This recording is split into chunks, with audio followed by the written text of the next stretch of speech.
Pagka sinabi pong unusual, hindi pangkaraniwan. Hindi po ba? Yes, sir. Kapag sinabing suspicious, ibig sabihin kahinahinala. Opo, sir. Wala po kayong nakitang kahinahinala, hindi po ba? Wala naman po. Opo, ibig sabihin hindi po illegal. Wala naman. Ang ano lang po kasi namin is yun sa check and cashment. Opo, So, ibig sabihin wala pong illegal. Wala po. Kaya nakita ko. Maraming salamat po. Sa prosecution naman po ako. Ginoong prosecutor, pangkaraniwan po ba ang confidential fund? Your Honor, yung confidential fund po, sa akin pong pagkakaalam, ito po'y binibigay sa Pangkaraniwan po ba siya na ibinibigay? Depende po sa mga government agency at saka So head hindi ng po siya agency. pangkaraniwan kasi depende. Tama po. Salamat po. Ito, unsolicited advice ho natin to sa prosecution na 250 million na ang sambayan ng Pilipino dyan sa impeachment na yan. Utang na loob, galingan nyo naman. Mantakin nyo ho yun mga kababayan, 10 araw na ho tayong nag-i-impeachment. Hanggang sa ngayong mga panahon na to, wala pa rin ho silang napapatunayan. Take note ha, 250 million na ho ang nagagasta sa kaban ng sambayanan dyan sa impeachment na yan. At mapahanggang sa ngayong mga panahon na to, fishing expedition pa rin ho ang peg ng impeachment ni VP Sara dyan sa Senado. Isang like at sa subscribe. Masaya na ho tayo dyan at sa mga gusto sumali sa ating community, yung join button nandiyan lang ho sa baba. Ikalawang witness sa ika-10 araw ng impeachment trial nitong si VP Sara dyan sa Senado. Pakinggan ho natin ang pagpipresenta nitong si Joel Chua. Representative Chua, your witness. You may proceed when you're ready with your offer. Thank you, Your Honor. Your Honor, we are offering the testimony of Miss Nenita Camposano to prove Mali ng klase itong si Chua. Walang action ngayong araw na to. Di kagaya ng mga naon ng impeachment. Talagang daming aksyon. the following, Your Honor. Number 1, na si Miss Nenita Camposano ay isang retiradong empleyado ng Land Bank Department Branch from May 2022 to September 2022. Ay 24, Your Honor. Pangalawa, na si Ms. Nenita Camposano ay dating Department Manager ng Land Bank of the Philippines DepEd Branch. Ikatlo, Land Bank of the Philippines DepEd Branch ang nagproseso ng encashment ng 3 tseke na nagkakahalaga ng 37.5 million pesos bawat isa. Ang lahat ay pinasok sa account ng Department of Education with the following checks details, Your Honor. Number 1,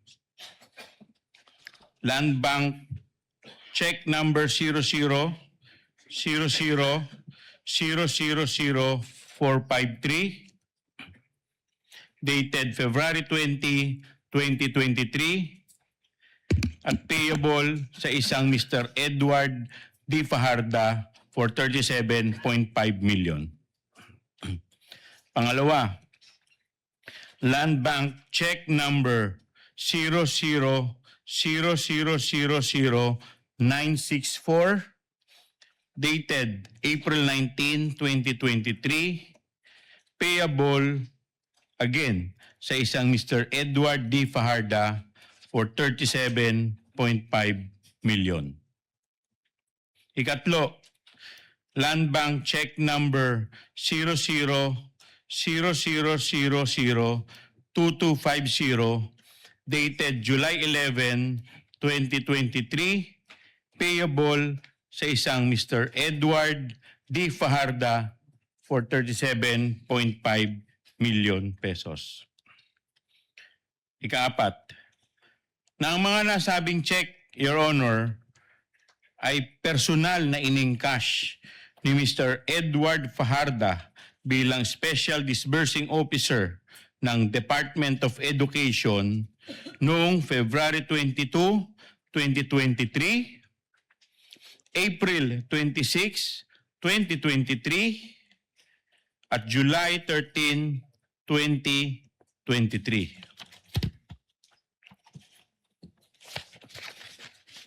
Kalima, bilang Department Manager ng Land Bank DepEd Branch, si Ms. Camposano ay personal na nakasaksi at nag-oversee ng pag-encash at pagtanggap ng pera mula sa tseke ni Mr. Fajarda.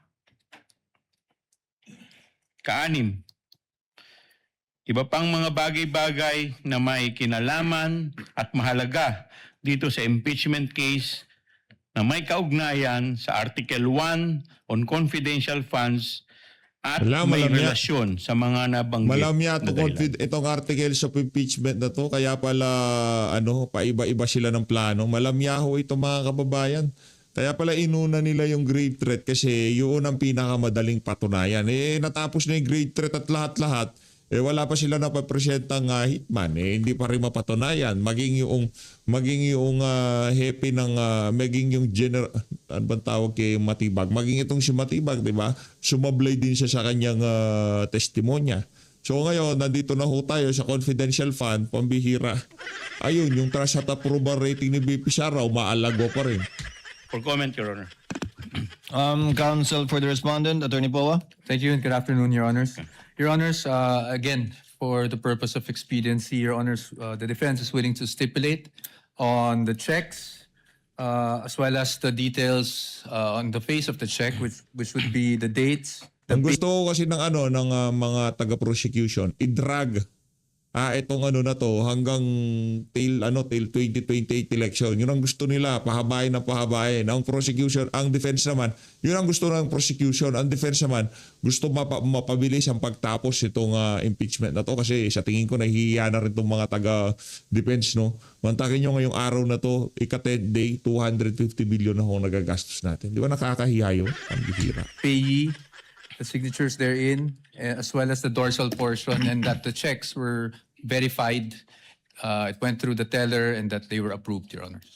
How about the qualification of the witness as to being able to identify the checks that she was the former department manager and worked at Land Bank from May 2022 to September 2024? As the former branch manager, we are willing to stipulate as well as her ability to identify these checks, Your Honor. Thank you, Senator Judge Kiko. Senator Judge Risa Ontiveros is recognized for her interjections. You may proceed, ma'am, when you're ready. You have 2 minutes.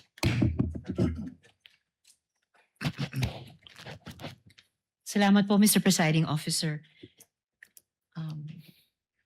Madam Witness, sabi niyo nga unusual na makapag-withdraw ng 37.5 million pesos in cash sa isang araw at karaniwan ay 10 million pesos. So halos isang kaapat lang nung halagang yun. Ano po yung naisip ninyo nung winidraw nila yung ganyang kalaking halaga? Wala naman po. Wala naman. At sinabi po ba nila sa inyo kung para saan yung 37.5 million pesos in cash na iyon? No, Your Honor. Hindi rin. Okay. Nung 2023, 112.5 million pesos po ang nirelease ng inyong branch sa Department of Education na pinamunuan noon ni Vice Presidente. At binanggit nyo po kanina, 2 bag each time. Each of those 3 times ang ginamit. Naaalala nyo po ba kung ganong kalaki yung mga bag na yon? Hindi pa. Parang 2 bags pero I'm not sure. At bilang branch manager po, paano nyo sinigurado na aprobado ni Vice President Sara na secretary noon? Paano nyo siniguradong aprobado niya yung mga transaksyong iyon na ganung halaga at in cash sa bawat araw 3 beses? As approved ni BP Sara po. Yes, ang paano nyo transactions. sinigurado iyon? Dumaan po kasi yan sa DBM. Kasi DBM, upload ng DBM po yan. Na-release po ang pondo ni BTR. mayroon po yung advice and firmado po ng mga authorized signatories ng DepEd. Okay. So dumaan sa DBM hanggang makarating po sa inyo yung mga cheque, ganung halaga, in cash, ini-encash nga po, and then inilalabas sa branch nyo sa tigalawang bag.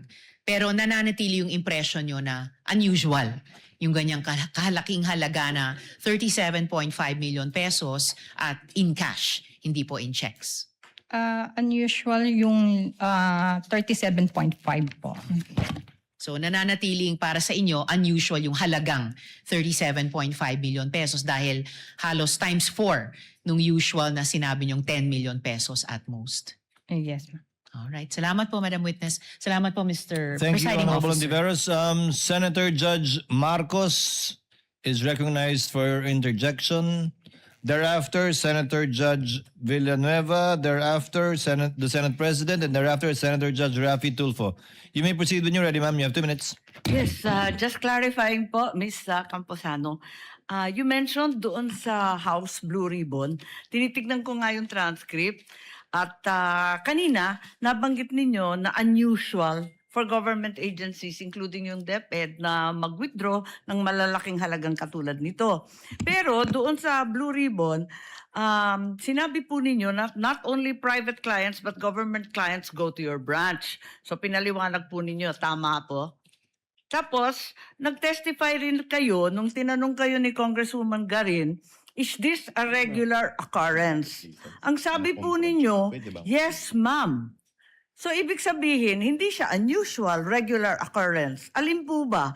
Kasi later on, sinabi din ninyo, nabasa ko lang sa transcript, not DepEd only, but with all of our clients. Anong tinutukoy po ninyo doon? Kasi nakakalito kung unusual ba ito o regular, katulad na nabanggit ninyo sa House. With all due respect, Your Honor. Your Honor, may I be recognized? What is the pleasure of the Honorable Chua? Your Honor, we would just like to request for the TSN so that our witness will be confronted with the TSN that is being mentioned by the Honorable Amy Marcos. If she remembers, by the way, Senator Judge Marcos, it's the Senate, it's the House Good Government Committee, Yes, it's not the Blue Ribbon Committee. This is the Good Government Committee of the House. I believe it was in November of 2024, similar to what was mentioned earlier with Ms. Constantino. In her case, I have the hard copy, page 122. On November 26 of 2024. I only have the soft copy of this one. I'm happy to show it. But yun nga, palagay ko November din to magkakasabay yung land bank nun If the witness knows and recalls, she may answer.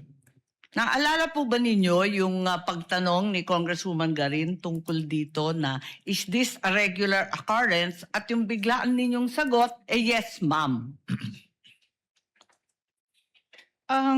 Kung yan po yung sinasabing normal, the Opo. usual lamang po ang pag-withdraw ng malalaking amount sa branch. Yes, ang verbatim po, and is this a regular occurrence, ma'am? Ito ba ay pangkaraniwan na pangyayari itong 37.5 o iyong malalaking amount na ine-encash? Ang sagot ni Ms. Camposano sa House Good Government, yes, ma'am. So, ang sabi ni Representative Garin, so pangkaraniwan pala ito. Ayun. Yes, Your Honor. Nais ninyong paliwanag po? Kasi iba ito kesa sa sinabi ninyo kanina. Ang sinasabi ko po nung sa House ay ang malalaking withdrawal po ay usual lang. Hindi siya unusual sa branch. May both private and government. Nagwi-withdraw po siya. May mga malaki pong withdrawals. So may malalaki talagang withdrawal na nagiging regular occurrence at paminsan-minsan, whether private or public, yan ang ginagawa sa branch po ninyo. Kaya nga lang, hihingi kayo ng cash allotment kasi hindi naman Yes. kayo nagtatago ng ganong Yes, Your kadami Honor. sa branch. Tama Opo. po. So Opo. regular po, not unusual. Tama po ba? Not unusual siya sa Department of Education dahil during my time, yun lang po yung malaking withdrawal ni Department of Education. Yes, okay. Pero nangyayari po. Maraming salamat, yun lang po. Thank you, Senator Judge Marcos. Senator Judge Villanueva is recognized. You may proceed, sir. When you're ready, you have 2 minutes. Thank you, Mr. President. Madam Witness, how long have you been the Land Bank DepEd branch manager? Land Bank DepEd Manager, sir. Nahandun po ako ng May 2022 and hanggang September 2024. So mga 2 years, more or less. 24. Tinanong ko po yan dahil ang kaibahan niyo po doon sa isang bank manager, kayo, yung land bank po ng DepEd ay nandun po mismo sa compound ng DepEd. Is that correct? Yes, sir. Kanina po binanggit yung unusual at ano yung usual. Ang sinasabi niyo po bang unusual lamang ay yung DepEd ang nag-withdraw ng cash na ganitong kalaki. Ngunit sa ibang departamento, nakakapag-withdraw sila ng malalaking salapi, kagaya po nung binanggit nyo kanina. Yes, Your Honor. Ito po kaya ay dahil ang DepEd nitong mga taon na binanggit ay nagkaroon ng confidential funds. Is that a correct statement? Hindi ko po alam. Your Hindi Honor. nyo po alam. Tama Yes. po, dahil hindi nyo naman inaalam kung saan po ito. No? Ang trabaho nyo lang po ay, nabanggit nyo nga ho kanina, ang DBM ang nagpo-provide ng funding at ang ahensya naman ang nag-authorize ng disbursement. Ang trabaho nyo lang po talaga ay to verify and pay the corresponding instrument. Yes, sir. At yun po yung inyong ginawa. Opo.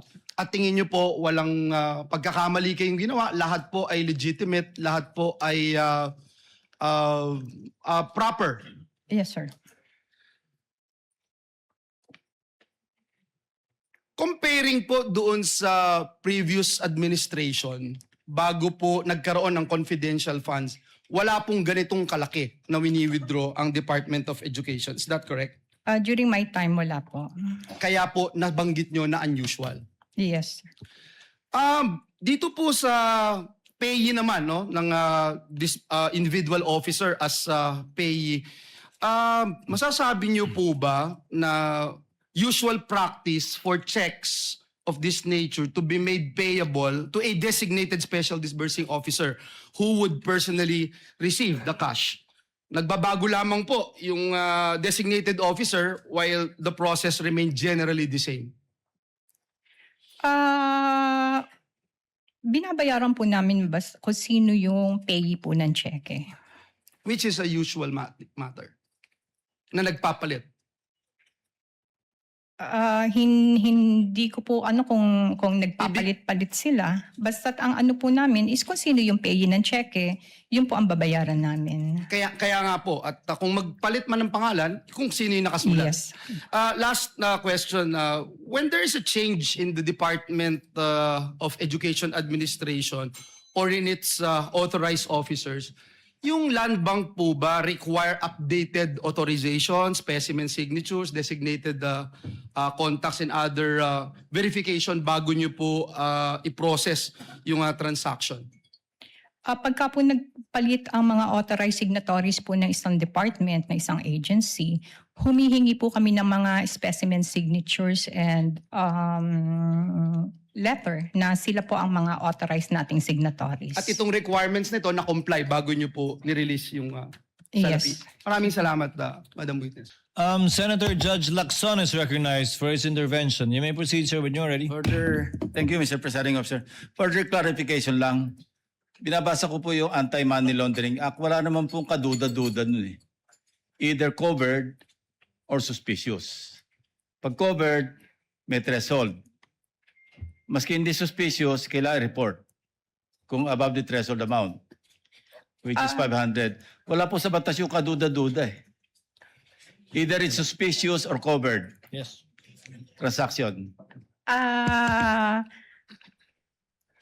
Ang ano kasi yon sir, pagka ang covered transaction, automatic pong naka-report siya Yes. as covered transaction Above the threshold. in excess of 500,000.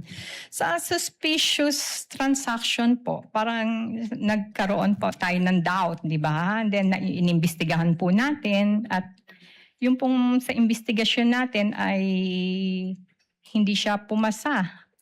Pero- Suspicious pa Sige rin po. po siya. So that's when kami magre-report as suspicious transaction. Pero there's no such thing in the law na doubtful or kaduda-duda. Unusual. It's just covered or suspicious. Suspicious.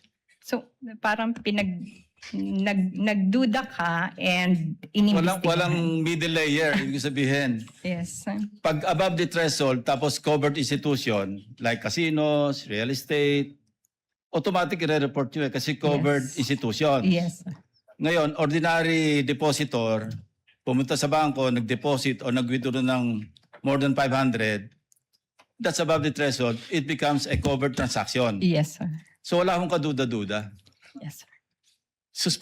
Suspicious lang. Wala yung middle. It's either you categorize it into covered or suspicious. Wag na ho tayo mag-usap ng kaduda-duda. Or unusual pala, sorry. Wag na natin pag-usapan yung unusual. Either kaduda-duda lang or covered. Yes, sir. Thank you. Senator Judge Villanueva, for his second round. Yes, no, Mr. President, just a short interjection. I was looking at the BSP circular number 1215. And in this circular of the Bangko Sentral ng Pilipinas, it says here, a transaction is considered unusual when it shows patterns that are inconsistent with the account owner's usual behavior, is not commensurate with the known business or financial capacity of the account owner, or deviates from the account owner's profile. So, naintindihan niyo po ito when you say unusual, di po ba? Pumapasok po dito sa BSP circular. Again, sir? Whenever you said that this is unusual, pumapasok po o dito sa kategoryang ito pumapasok ng BSP circular 1215, yung binabanggit po ninyo. Na, ang transaksyon ay considered unusual kung ito po ay nagpapakita ng patterns that are inconsistent with the account owner's usual behavior. So kaya po siya unusual, sir. Yun nga po, kaya tinatanong ko po kayo, Yes, whenever sir. you say this, na it's unusual, dahil pumapasok po siya sa kategoryang ito. Yes, sir. Salamat po, Ginoong Pangulo. Senator Judge Lacson is recognized. Medyo na-confuse lang ako kanina. I did not mean kaduda-duda, but yung unusual na sinasabi kong wala. Yes. Thank you. Kasi yung kaduda-duda na mistook ko as unusual. So, Ako na po yung nag-translate nun. Suspicious equals kaduda-duda, unusual kakaiba. Senator Judge Lauren Legarde is recognized for her interjection. You may proceed, ma'am, when you're ready, and you have 2 minutes. Just very briefly, thank you, Mr. Presiding Officer. After hearing all the words unusual, suspicious, illegal, but I just wanted to understand, Ma'am Camposano, matapos po maging subject ng congressional inquiry ang mga transaction na ito, nagsagawa ba ho ang Land Bank ng anumang internal review kung paano hinanda, na-authorize, or na-release ang cash? Internal review po ng Land Bank? Yes, because you used words unusual, suspicious, all of that. I just wanted to know, pagkatapos po nangyari yun, was there any internal review? I just wanted to understand that. After ng Congress hearing, Your Honor? Yes, because dun po namin unang nabatid yung inyong mga statements. Yes. Hindi ko na po masagot yan, Your Honor, because I was with Land Bank DOTR na po nung time na yon. So kung ano man po yung nangyari with DepEd branch at the time, after the congressional hearing, hindi ko po alam. Oh, so after the hearings, when you made these manifestations, hindi po kayo pamilyar kung nagkaroon po ng pagbabago, ng review, i-assess yung proseso dahil po sa inyong mga kaalaman. Yes, Your Linipat Honor. na po kayo. No. I was with Land Bank, the OTR na, during the congressional hearing. Yes. And so you were not called for any review based on your revelations. Wala po. Okay. So I had many questions. I was supposed to ask you anong saklaw ng review, ano ang security arrangements, documentation, reporting requirements. But if you're not familiar with the review, so you will not be able to answer. So do we assume then that the process is still the same? Kung walang binago po, ibig po bang sabihin na Land Bank considered the existing process sufficient and that the same transaction could still be handled in substantially the same manner today? Gusto ko po lang maintindihan kung unusual, usually kakausapin dapat yan o a-assess ang proseso. But if it was not, how is the process today? Paano po nagbago kung meron man? Kung sa ngayon po, ang nagbago po ang proseso niyan dahil meron na pong tayong BSP guidelines na ang amount lang po ng cash na mailalabas is up to 1 million. Then, pagka more than 1 million, ay kailangan na po ng necessary approvals. Yes, I'm talking about the changes, evaluation, assessment after the congressional inquiry.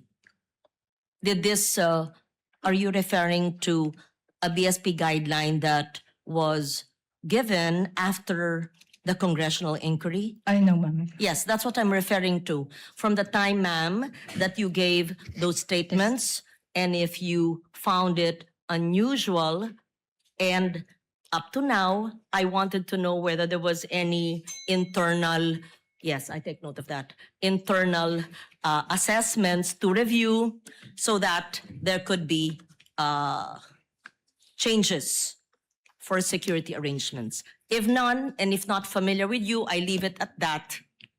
Except that normally in life, when something is unusual, which is not necessarily suspicious, which is not necessarily illegal, but you assess and you make changes to improve the process.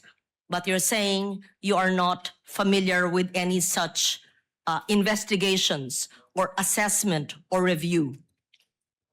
Yes, ma'am. Okay, thank you. Thank you, ma'am. Senator Judge Padilla first. Apologies, Senator Allen. Senator Judge Padilla for his interjections. Thereafter, Senator Judge Alan Cayetano. You have 2 minutes, sir. You may proceed when you're ready. Maraming salamat po. Isang mabilis lang po ito. Pagka sinabi pong unusual, hindi pangkaraniwan. Hindi po ba? Yes. Kapag sinabing suspicious, ibig sabihin kahinahinala. Apa, sir. Wala po kayong nakitang kahinahinala, hindi po ba? Wala naman po. Opo, ibig sabihin hindi po illegal. Wala naman. Ang ano lang po kasi namin is yun sa check and cash. ma'am. Opo, So, ibig sabihin wala pong illegal. Wala po. Kayo nakita. Okay, maraming salamat po. Sa prosecution naman po ako. Ginoong prosecutor, pangkaraniwan po ba ang confidential fund? Your Honor, yung confidential fund po, sa akin pong pagkakaalam, ito po'y binibigay sa Pangkaraniwan po ba siya na ibinibigay? Depende po sa mga government agency at saka So head hindi ng po siya agency. pangkaraniwan kasi depende. Tama po. Salamat po. Thank you, Senator Judge Padilla. Senator Judge Alan Cayetano is recognized for his interjections. You have 2 minutes, sir. You may proceed when you're ready. I think most senators already clarified, but just a little bit more. Magandang hapon, Madam Witness. Good afternoon, sir. So, are you familiar with confidential or intelligence or discretionary funds? No, sir. Yeah. So, yung usual or unusual, depende kung saan ka naka-assign. Kasi for example, kung sa Malacanang ka naka-assign, and parating may intelligence funds ang Malacanang, and whether, I don't know how much they usually withdraw, whether it's 25, 50, 100. So if they always do it, then it's usual, right? Yes, sir. If they don't, if it's just a one time that year, oh, unusual, bakit suddenly, right? So whether it's you or the previous witness, ang tinatanong lang namin kung usual sa branch niyo. Di ba in your case kasi you've been assigned to different branches handling different agencies, but not all agencies have confidential funds. So yung pag tinanong sa'yo usual, you're just being honest kung again, if it's usual or not usual or unusual, right? Yes, sir. Or put it another way, di ba? If you're a kind of person that you love everyone, then I'm first time ko pumunta sa branch mo, I love Alan, then it's usual. Di ba? Sabi nga ni Tom Jones it's not unusual to be loved by you. Di ba? Kung yun yung usual. If you're the type of person naman that you don't like anyone, then suddenly I go to your branch, sasabihin naman ng mga tao doon, ma'am, medyo unusual, ba't mo nagustuhan siya? Di ba? So I think yun din yung isang tina-clarify ni Senator Tulfo, ni Senator Lacson, etc. Na iba yung suspicious and covered kasi may legal implications yon. Yung usual, unusual, we're just trying to get to the truth of what's happening here. So the other point what I want to make is that siguro sa prosecution ko na to itanong dahil we're all legislators here, Honorable Chua, no? Is it usual for DepEd to have confidential funds? Your Honor, I believe that this is the first time that Yes. DepEd received confidential. Yes, Your in Honor. fact, here in the Senate, in caucus, ako lang halos ang nag-object. I think 2 lang kami o 3. Ang sinabi ko nun sa chairman namin ng Committee in Finance, if the Vice President needs that amount, let's put it all in OVP, same amount na nire-request niya kasi at least dun usually naman talaga meron kasi nga or pwede kasi Vice President siya. And then kung siya ay nasa Security Council or kung siya ay nasa any law enforcement, ang argument ko noon, if you put it in DepEd, paano pag napalitan yung secretary, will we continue it, etc. So anyway, I just agree with the other senators here that as we go along, let's help the public understand the difference between covered, suspicious, and usual, unusual. Para lang walang conclusions that are made that are prejudicial to either the prosecution or the defense. Thank you. Thank you, President. Thank you, Senator Judge Cayetano. There being no other senator judges who wish to make interjections, Ms. Camposano, you are excused, ma'am. Thank you very much for your time and your cooperation. Salamat po sa inyong pakikilahok sa pagdinig na ito ng impeachment court. You are excused, ma'am. On the part of the prosecution, may I know who are your witnesses for next week's trial?